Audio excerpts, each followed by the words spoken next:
एक परिवार था जिसमें एक बेटी थी और वह पूरा परिवार सत्संगी था। वह बेटी बाबा जी को बहुत प्रेम करती थी, बहुत मालिक को मानती थी। बचपन से ही उसका रुझान मालिक की ओर हो गया। यह साखी चरण सिंह महाराज के टाइम की है। वह बेटी बचपन से ही ध्यान पर बैठने लगी और बाबा जी के घंटों घंटों ऐसे ही बैठी रहती थी। परिवार वाले भी देखकर हैरान हो जाते थे कि छोटी सी बेटी है और कितना कितना समय ध्यान पर बैठी रहती है। कभी कभी तो जब उसके मम्मी पापा ध्यान पर बैठते थे, भजन सिमरन पर बैठते थे, तो वह लड़की भी उतना उतना टाइम क्या, उससे ज़्यादा टाइम पर बैठी रहती थी। ऐसे ही समय बीतता गया और वह लड़की धीरे धीरे बड़ी हो गई।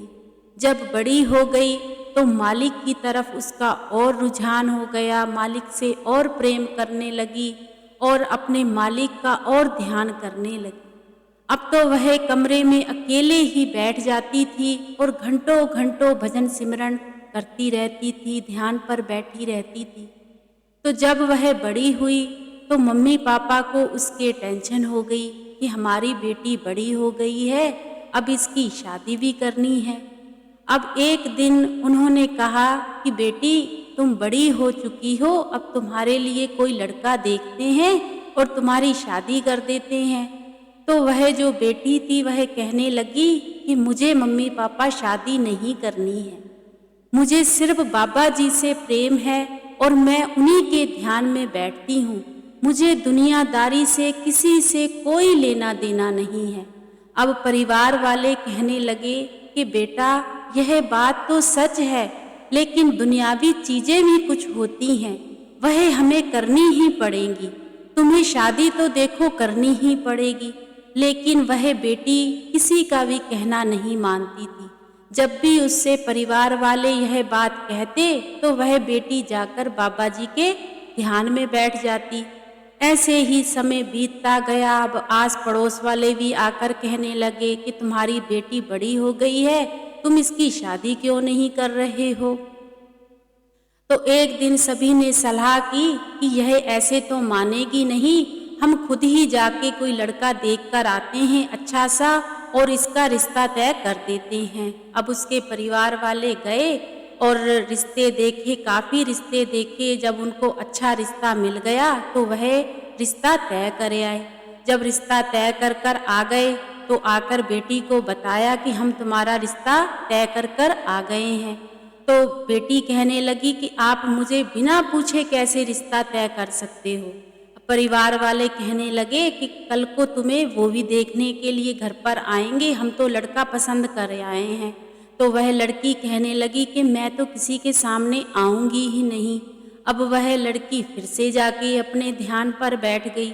अब जब दूसरे दिन परिवार वाले जो उसको लड़की को देखने के लिए आए, लेकिन वह लड़की सामने ही नहीं आ रही थी। चलो सभी ने काफ़ी समझाया कि बेटा बाहर चलो, ऐसे अच्छा नहीं लगता, मम्मी पापा की बदनामी होती है। तो वह लड़की आ गई। जब लड़की आई तो लड़की भी उनको पसंद आ गई। तो चलो दोनों तरफ से हाँ हो गई। अब ऐसे ही थोड़ा समय और बीता कि शादी का दिन नज़दीक आ गया। जब शादी का दिन नज़दीक आया तो लड़की तो अब बिल्कुल ही शादी करने के लिए राजी नहीं थी। अब तो वह कहती थी कि अगर आप मेरी शादी कर दोगे तो मैं तो घर छोड़कर ही चली जाऊंगी, मैं तो ब्यास ही चली जाऊंगी, मैं यहाँ पर रहूंगी नहीं अगर मैं आपको अच्छी नहीं लगती। तो उसके मम्मी पापा कहने लगे बेटा ऐसे नहीं करते हैं, शादी तो तुम्हें देखो करनी ही पड़ेगी। अब जिस दिन शादी की तारीख आई तो शादी के सभी तैयारियां होने लगी। जिस दिन लड़की की शादी थी उस दिन लड़की अचानक से बीमार हो गई। जब इतनी बीमार हो गई कि जब उस लड़की के फेरे हो रहे थे तो उस लड़की से चला भी नहीं जा रहा था। सभी ने पकड़ पकड़ कर उसके फेरे करवाए। किसी तरीके से फेरे पूरे हो गए। जब फेरे पूरे हो गए, जब विदाई होने वाली थी, तब भी वह लड़की यही कही जा रही थी कि यह आप लोगों ने क्या कर दिया है, मुझे वहाँ पर नहीं जाना है, मुझे अपने मालिक के ध्यान में बैठना है, यह आपने सही नहीं किया। देखो आप लोग ज़रूर पछताओगे। अब माँ बाप ने तो अच्छा ही किया था। अब उस समय साथ में भाई वगैरह सब जाते थे, तो उसके जो लड़की थी उसके जो 2 भाई थे वह भी साथ में लड़की के साथ ससुराल चले गए। जब वहाँ पर गए तो क्या हुआ, अभी वहाँ पर घर पर बारात पहुँची ही कि रस्में जो होती हैं वह शुरू हुई ही कि लड़का बेहोश हो गया। जब लड़का बेहोश हो गया तो घर में बुरी तरीके से हंगामा होने लगा कि लड़के को क्या हो गया। सभी लोग लड़के को उठाने लगे, कोई सीटे मारने लगा, कोई कुछ करने लगा, लेकिन लड़के को होश ही नहीं आ रही थी। कुछ लोग लड़के को लेकर हॉस्पिटल पहुंच गए। अब उधर जो परिवार वाले थे वह कहने लगे कि यह लड़की हमारे लिए सही नहीं है, जैसे इसको लेकर आए हो उसके भाइयों से कहने लगे कि अभी के अभी इस लड़की को यहाँ से लेकर चले जाओ। अब लड़की तो कहीं ना कहीं मन में बड़ा मुस्कुरा रही थी कि चलो मेरी तो टेंशन ही खत्म हो गई, मैं तो पहले ही कहती थी मेरी शादी ना हो। अब जो उसके भाई थे वह बहुत कहें कि नहीं कोई बात नहीं, जीजा जी बिल्कुल ठीक हो जाएंगे, आप ऐसा मत करो, ऐसे हमें वापस मत भेजो। लेकिन वह परिवार वाले मानने के लिए तैयार ही नहीं थे। वह कहने लगे हम लड़की को नहीं रखेंगे। अब जो उसके बड़े भाई थे वह लड़की को लेकर घर वापस आ गए। जब घर वापस आए तो परिवार वाले तो देखकर हैरान हो गए कि अभी तो 1-2 घंटे हुए हैं, लड़की की विदाई हमने की है, अभी तो परिवार वाले ने सब वैसे के वैसे ही बिखरे पड़े हुए हैं और यह तो जो भाई हैं ये लड़की को घर वापस भी लेकर आ गए हैं। सब बड़े हैरान और परेशान हो गए। जब भाइयों से पूछा कि क्या हुआ था तो उन्होंने पूरी बात बताई कि वहाँ जाकर तो ऐसे ऐसे हो गया, लेकिन लड़की की सेहत पर कोई भी असर नहीं। लड़की ने झट से जाकर अपने ध्यान पर फिर से बैठ गई। जब लड़की ध्यान पर बैठ गई तो परिवार वाले कहने लगे कि यह सब हो क्या रहा है, हम इतने परेशान हैं और लड़की फिर से जाकर ध्यान पर बैठ गई है। अब वह तो बाबा जी से प्रेम ही इतना करती थी कि उसे दुनियावी चीजें कुछ अच्छी ही नहीं लगती थी। जब ऐसे ही जब लड़की से पूछा कि बेटा यह सब कुछ क्या हुआ है, तो लड़की कहने लगी कि मम्मी पापा मैं आपसे पहले ही मना करती थी कि मेरी शादी मत करो, मैं बहुत मालिक को मानती हूँ, बस मैं मालिक की ही याद में अपनी सारी जिंदगी गुजारना चाहती हूँ। अब मम्मी पापा उसके फिर से वही बात कहने लगे। अगले दिन ही वह ब्यास में ज्ञानी अरूढ़ सिंह के पास गए। जब वहाँ पर गए तो वहाँ पर जाकर उन्होंने बताया कि ऐसे ऐसे हमने शादी की थी और शादी के बाद हमारी लड़की जिस दिन हमने विदाई की थी उसी के 2 घंटे बाद हमारी लड़की हमारे घर वापस आ गई। अब ज्ञानी अरूढ़ सिंह कहने लगे कि यह तो आपने बहुत ही गलत किया था। जब आपकी लड़की मना कर रही थी तो आपने लड़की की शादी क्यों की? ऐसे जब उसकी रजामंदी होती आप तभी उसकी शादी करते। तो वह जो परिवार वाले थे कहने लगे अब आप ही बताओ हम क्या करें, हम तो बहुत परेशान हैं। तो ज्ञानी अरूढ़ सिंह कहने लगे कि अब आप चरण सिंह महाराज जी के पास जाओ और वही आपको सारी बात बताएंगे और चिंता करने वाली कोई बात नहीं है, सब कुछ ठीक हो जाएगा। जब वह परिवार वाले चरण सिंह महाराज जी के पास गए अपनी बेटी को लेकर, वही सवाल उन्होंने बाबा जी से किया कि बाबा जी ऐसे ऐसे शादी की थी हम लोगों ने, लेकिन ऐसे ऐसे सारा कुछ हो गया है। तो बाबा जी भी कहने लगे यह तो बहुत गलत किया है आप लोगों ने, आपको आपकी बेटी की शादी करनी ही नहीं चाहिए थी। जब बेटी मान ही नहीं रही थी तो क्यों शादी की है? तो परिवार वाले कहने लगे कि बाबा जी दुनियावी चीज़ें रखने के लिए तो सब कुछ करना ही पड़ता है। तो बाबा जी कहने लगे कि पहले तो इसको नामदान बख्शेंगे, नामदान के बाद फिर बताएंगे क्या करना है। फिर लड़की को नामदान दिया गया। अब जब लड़की को नामदान मिल गया तो उसका ध्यान भजन सिमरन तो पहले ही बहुत था, लेकिन जिस दिन उस लड़की को नाम मिला वह लड़की तो रूहानी मंडलों की सैर करने लगी।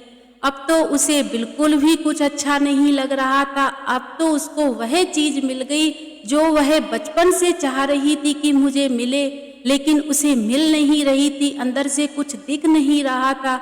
जब उसे अंदर से सारा कुछ दिख गया तो वह तो फिर अपने मम्मी पापा से कहने लगी कि अब तो मेरी तुम कभी मम्मी पापा शादी करना ही मत, अब तो जो मैं पाना चाहती थी वह मुझे मिल गया है। अब लड़की सारा सारा दिन अंदर भजन सिमरन करती रहती थी, खाना भी नहीं खाती थी, बहुत ही मालिक के साथ जुड़ गई थी। अब जो आस पड़ोस के लोग थे वह घर पर आकर कहने लगे कि आप अपनी बेटी की शादी क्यों नहीं करते हो, ऐसी क्या बात है, पहले भी यहाँ पर तुमने शादी की थी, वहाँ से भी तुम्हारी लड़की आ गई थी, किस बाबा के पास जाते हो, किसका इसने नामदान ले लिया है कि लड़की तुम्हारी अंदर से ही नहीं निकलती, इसे जरूर कोई ना कोई बाहरी कसर हो गई है। अब लोग बड़ी उल्टी सीधे बातें करने लगे। अब परिवार वाले बड़े परेशान हो गए कि अब हम क्या करें, हम तो बड़े परेशान हो गए हैं। अब वह बेटी को लेकर फिर से बाबा जी के पास गए। जब चरण सिंह बाबा जी के पास गए तो वहाँ पर सारी बात फिर से बताई कि बाबा जी, जिस दिन से नामदान लिया है लड़की तो उस दिन से बिल्कुल भी बाहर नहीं आ रही है। अब आप ही कोई दया मेहर करो और इसकी शादी हो जाए और यह अपने घर चली जाए। हम ऐसे अपनी जिंदगी कैसे व्यतीत करेंगे, हम दुनिया का सामना कैसे करेंगे।